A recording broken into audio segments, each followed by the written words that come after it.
Welcome to Changelog, where we explore the latest updates, enhancements, and changes to New Relic itself. In each episode, we dig into the features and functionalities as told by the people who envisioned, shaped, and even coded them. We discuss the inspiration and the data behind the development, as well as common use cases and applications.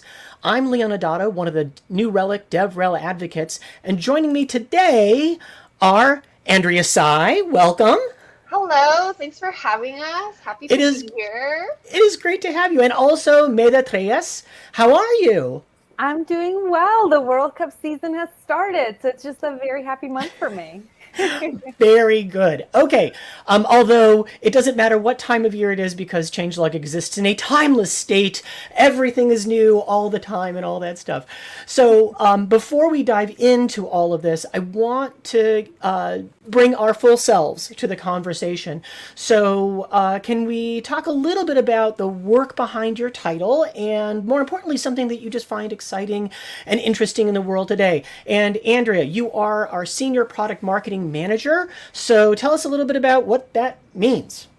So I kind of think that the product marketer or the product marketing role sits in a very niche state where we sit between product and the business side of things. So we try to condense everything, drive clarity and intent in terms of like the motivations as to like why we built certain things and try to make sure that whatever we're writing and whatever we push out is like valuable or resonates with our customers. And I feel like that's how you and me, Leon, like you and I, like kind of work together, right? Because we do try to reach our customers. Our everyday for us is people saying, I want to know everything. I have 2 minutes. Go. Yeah. Right? And they're like, I don't know if I can do that. Like, right, exactly. It's a state of tension, whatever. But what else is going on in your world around you? Well, I guess in terms of myself, aside from New Relic and how this is like 80% of my life, I feel like sometimes I'm really into art. I actually do like paintings and commissions on the side. I'm also a writer of a children's storybook that I published back in 2017. And a lot of the proceeds all of the proceeds went to the Autism Project back in Manila, Philippines, which is where I'm from. So just, really cool. Okay, and we'll have links to all that stuff in the show notes along with the technical stuff too, the boring technical stuff. Okay, Maida, your turn. Let's see. Product manager for Errors Inbox, which we may or may not be talking about in a minute. But tell me, what does a product manager do and what are you doing besides product managing? Yeah, absolutely. So I'm going to describe it to you like I try to describe it to my mom, who tries to ask me to be her, IT department at home. She knows I work in tech, and so I must be able to fix all the things. And I tell her I work in a place that creates developer tools and broadly. And what it means to be a product manager is to constantly think about how our users are currently using our product. How do we make sure that when they share feedback, they share concerns, we identify those core problems that they're feeling, not just a suggestion for something we could do to make things just a little better, but truly like, did we dig deep enough and understand a change and improvement that is fundamentally going to change the way they do their work and build it out in the way that is easiest for them to adopt. It means having a lot of meetings, which requires, it's a very collaborative role, but at the same time, it does require a degree of creativity because you have to sit and ponder some questions that don't always have a very straightforward answer. You have to be comfortable looking at data to spot trends, but also really take into account anecdotes that tell you the full story of what someone is trying to achieve when they use your product. So it's very interesting. And goodness, it's hard to follow Andrea after doing something super cool outside of New Relic. I will say, outside of work, I'm a big book nerd. I have a website where I have book reviews. I used to do interviews for authors who had just gotten started. It was really interesting, and I've been trying to really discover new books that are primarily coming out of the BIPOC community. So that is what I do on the side. Right, in your copious spare time. Very cool. And again, we'll get We'll get those show notes so people can follow along. All right. So I guess we have to get to work. Blah, blah, blah. Okay. So the fastest way to ruin any developer's day is to take them out of their IDE, out of their development environment. And whether you do that with death by 1,000 meetings, Meta, or you have to have drive-by questions, although drive-bys in this day of remote happen, but they happen in Slack more than people walking by, or you make them refer to 100 different dashboards to find, across 27 different tools to make them find 3 pieces of information. Whatever it is, you are pulling them away from the place where they get to do their work. And that's really what Errors Inbox is there for, where the capability comes in. Now, before we dive into the specifics, I want to get some background and context. So what was that background behind Errors Inbox? What problems specifically did we set out to solve when we came up with these capabilities? Oh, great question. So I'd like to answer this with a story because I really think it informs the thinking behind this product. The person who launched this product, his name is Adam Johnson, came to New Relic through an acquisition. And the startup that he worked on was using an error tracking solution to manage all kinds of errors that came in, not just to keep an eye on what was happening, but also to make sure that they were addressed, that they were analyzed for the kind of impact they could have to the product. Mm-hmm. And when they moved over to New Relic, he noticed that there was a difference in the proactive nature of managing errors. And it was odd because it was the same team that was, doing this work just at a different organization. And soon he realized that a lot had to do with the tool that they used to rely on using that we didn't have at New Relic. We had something very close to it, but not quite in a way that would allow you for the triaging aspect, which means aggregating errors in an intelligent way so that you're not looking at a ton of error information, but rather spotting the trends. It meant being able to assign an error or update the status of an error. And so that was really the thinking that drove this product to eventually be built. And the idea here is that, it's impossible to ship code without bugs. We'd love to get to it one day, right? I know. I'm clutching my pearls. I'm calling for my fainting couch. Right. But the fact of the matter is that there are going to be bugs. Now, we want to be thoughtful about how you are going to triage those bugs and truly spot the ones that could cause a significant issue to the workflow that your product serves. So how do we make sure that we let you know that has happened in a time frame that is, relatively short and still provides you with information that allows you to really look at this information in context. And that's what we set out to do with Errors Inbox. The ideal goal here is to hop on there anytime you release code. If you're making, for example, a library upgrade or something, and you look at any significant changes that have happened in a period of time, and if there are any errors, ideally, proactively, you're getting to them before your users even report them to you. That's the ideal path. Right. Mm-hmm. So I like what Meta just makes an amazing point around this, and I think it dovetails really nicely into like this whole observability standpoint, or like this observability concept that we keep trying to throw around, right? Where it's like developers usually don't care about some of this stuff, but we're trying to bring Errors Inbox plus New Relic as a platform, as this unified experience, right? To deliver all the data they need within like this single viewpoint, right? So that they don't need to like switch out in and out, like look for things that they probably will lose context of or lose track of, to make like this error tracking and resolution experience much simpler. So I think that's just something to like keep in mind as well. Excellent.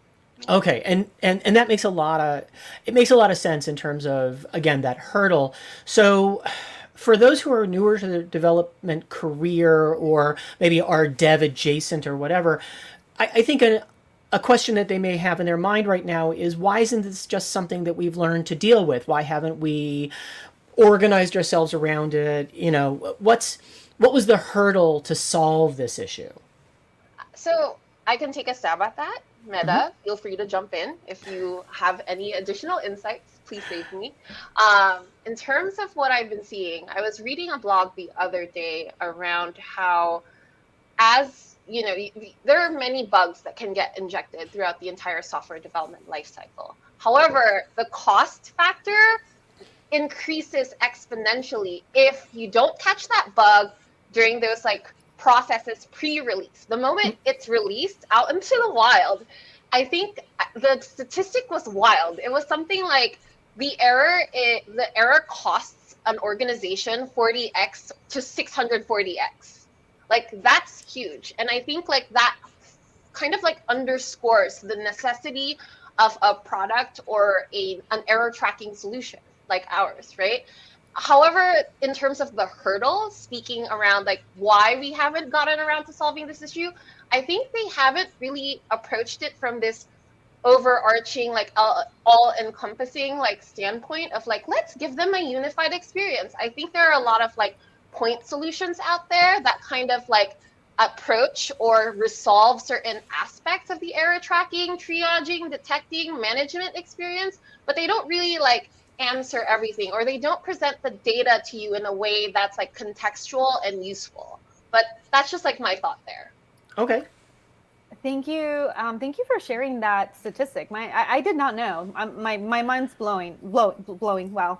I clearly am on my third cup of coffee today. My mind is blown. Let me rephrase that. So to add to that question, I would say there are a lot of teams, and we've seen this from a number of conversations, both informal and through user interviews, that have manual processes for this. So they are doing this. For instance, they will have like a Google Doc or some way that they keep track of errors that have been reported. And they will either create a ticket, sits in the backlog, and it's very lengthy. It also takes a lot of time, and there are sometimes some of these processes are tied to like a particular workflow, say like sprint planning or something of that sort. I will say, so that's been kind of a workaround, but the folks who are currently using a process such as that are noticing there's still not a lot of proactivity, like as far as actually escalating an error that might be having a lot of impact. And you asked an interesting question, which is, what about more junior folks? That's actually where it gets tough, because more experienced folks who know the code base can certainly look at an error and say, I think it lives here. I think that the impact to our particular product is not that high. They can triage that more quickly. But if you have someone very new and they're not taught to kind of adopt those kind of habits, they have a harder time inserting themselves into that process later on as well, because they're used to saying, I look for my work in this particular way, and I'm not, if there's error information coming my way, no one taught me like how we go about implementing that into our workflow. And so the idea here is to make sure that we are providing error tracking inside a solution that you're already using. And on top of that, taking it one step further to Andrea's point of in-context information, what other information is New Relic capturing that we can show you as you're looking at that particular error instance that helps you? So it's really two steps there. But I think a lot of it was manual before, and we're really hoping to make it a little bit more streamlined nowadays.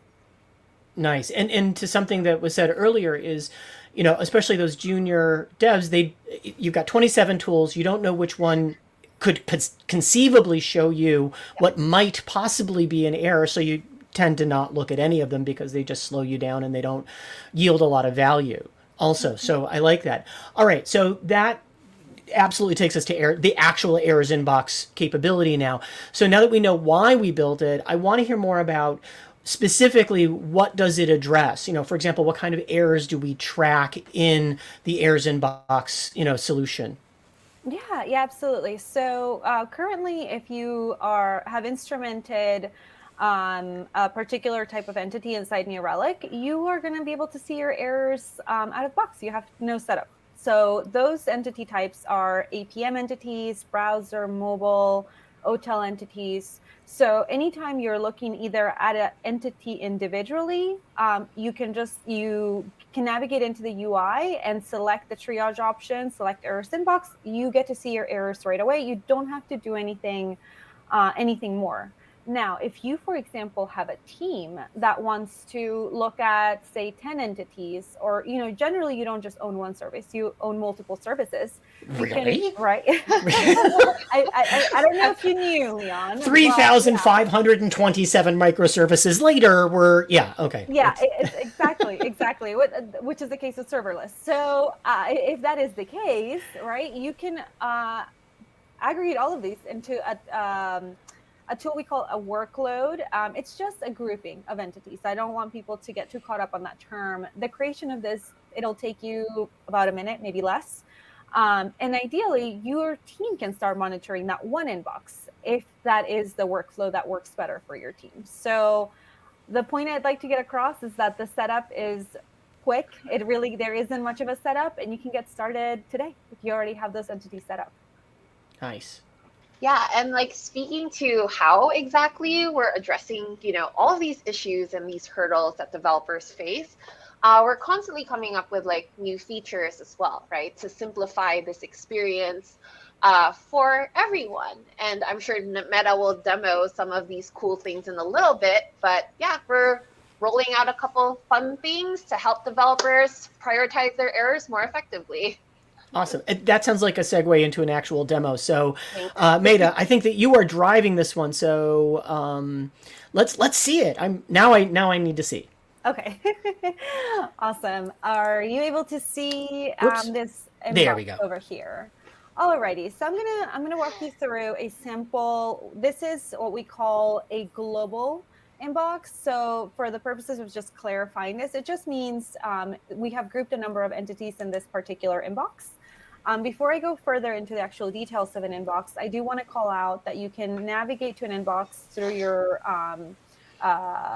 the global menu, or you can go into any entity that you're currently following, say, for example, a specific APM entity, and you select the entity, and then you can actually go inside the triage option and select errors inbox and start looking at the errors that are associated with that particular entity. So 2 ways to get in there. Like I mentioned, one's entity specific. The other one is a more global view of what your team may be monitoring. So ideally what happens, we've heard from a few teams that they use it this way. They have someone who is more so on call and who is in charge of jumping into an inbox, usually at the beginning of the day, and looking at the past either 30 minutes or 24 hours, however they're triaging this information. And generally what they're looking for is information that'll help them understand what kind of impact this error is having. The occurrences certainly tell you, how often this is happening, but very recently we actually started to track users impacted. That means if you're sending us identifying information such as a user ID, an email, and we will link the specific attributes we look for, we can start telling you how many users have been impacted by a particular error group, which is very interesting because that immediately tells you could have an error that has 100 occurrences, but it's only impacting one user. Whereas if we flip it around and you have 100, 200 users impacted, then you probably want to jump on that one more quickly than the one with fewer users. The goal here is to highlight error groups that you want to make sure that you are raising either individually to your team, or perhaps if it's owned by another team, you raise it with them too.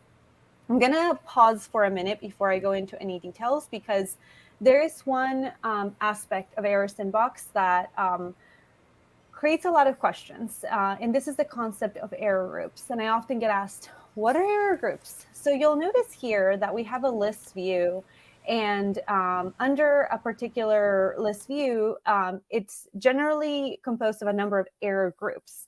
Error groups are groupings of individual error instances that share the class and the message in common. So for instance, if we were to remove identifying information from error instances, we could say, oh, all these error instances belong really under one grouping. And the purpose behind this is that you're not looking at thousands of entries. Ideally, you're looking maybe at 10 or 15, so that, again, you can start looking at errors that are impactful and your team might want to work on.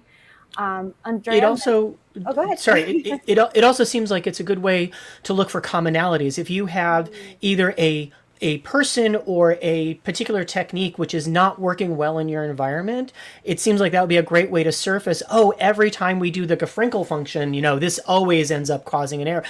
The good old Gefrinkle function, I use it often. But it seems like a great way to surface, like you said, the commonalities, but to find patterns that might not be apparent from specific error messages. Yes, absolutely. We tried to also give you that with the spark line so that you can see when this is happening, if this happened in a very particular window of time, or if it's spread over a period of time as well. So that's another way that we try to make sure that we're doing some analysis for you. Now, if you say you came into this this list view and you notice one particular error group is affecting a number of users, and you think, okay, I need to take a look at what's going on here. The first thing you're going to want to do is look for the stack trace and look at that information. The other thing that we find a number of users do is they like to look at their attributes. Sometimes they can tell you if this error group is occurring maybe in a particular version, or it's telling you that it's happening in a particular device type.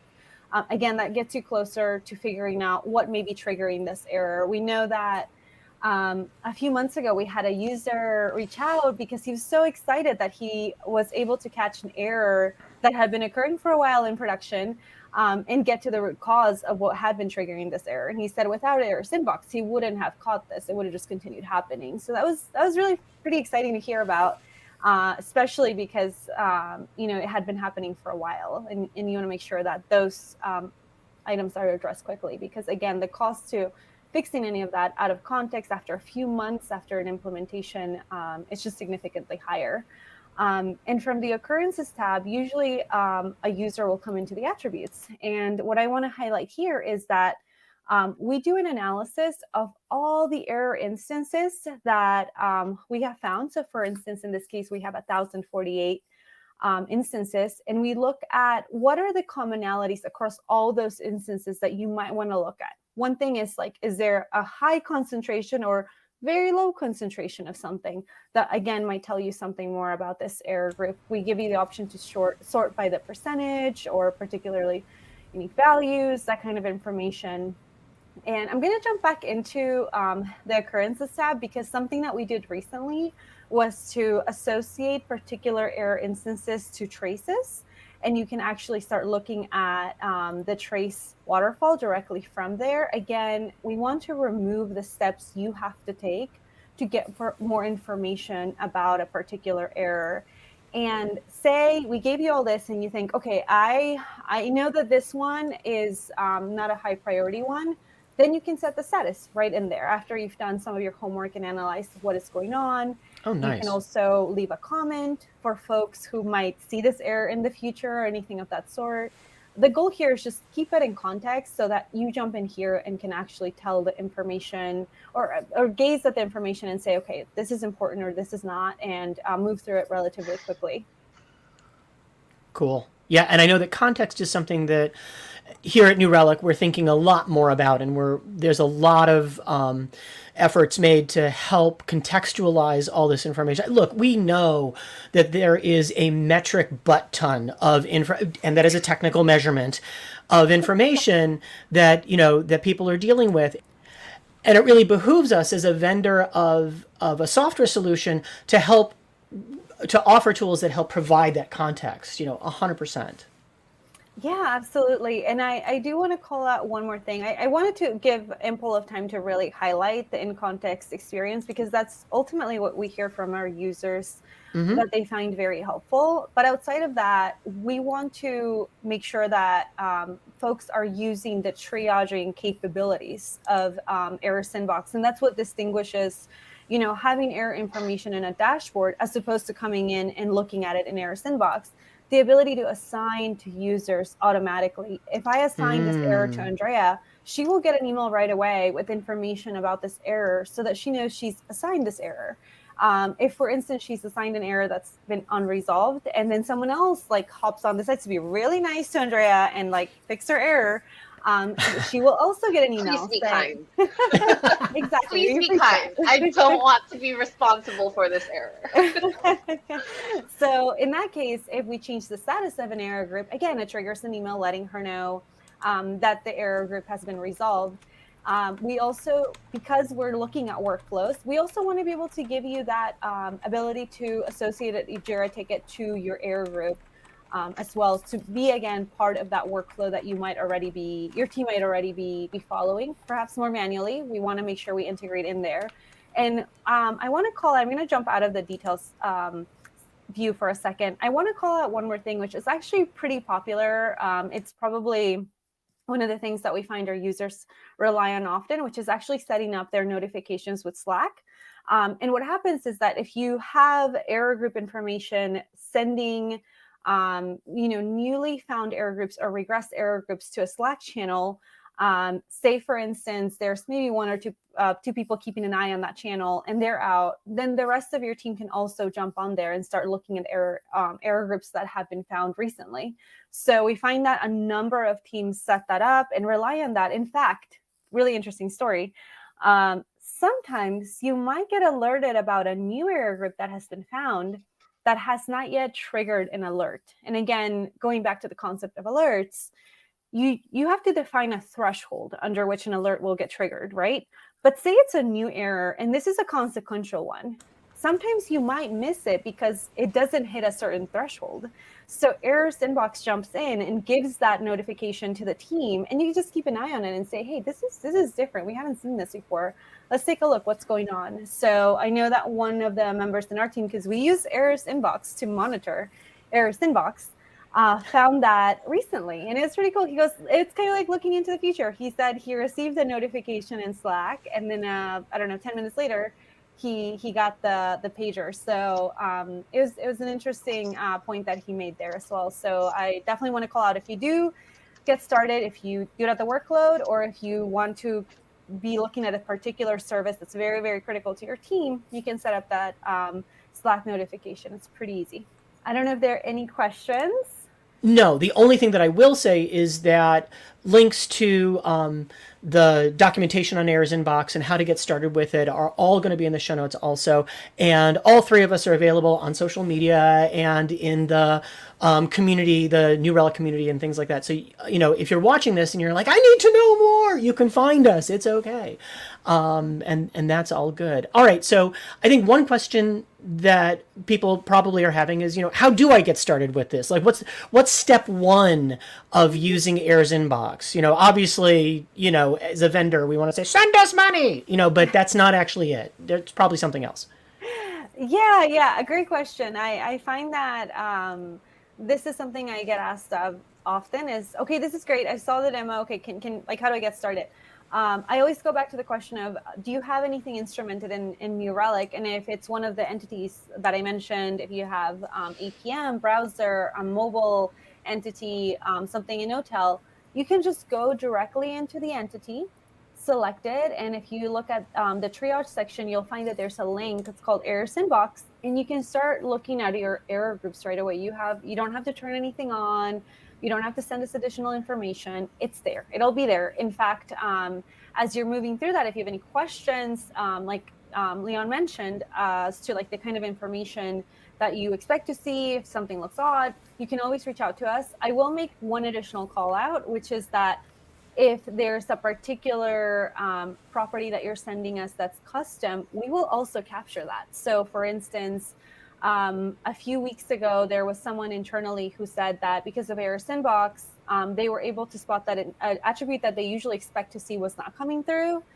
It led them to figure out what was causing the error to show up. So sometimes the absence of information is also a good clue there, but you just select your entity, and that is how you get started. It's quick and easy. Very nice. Mm-hmm.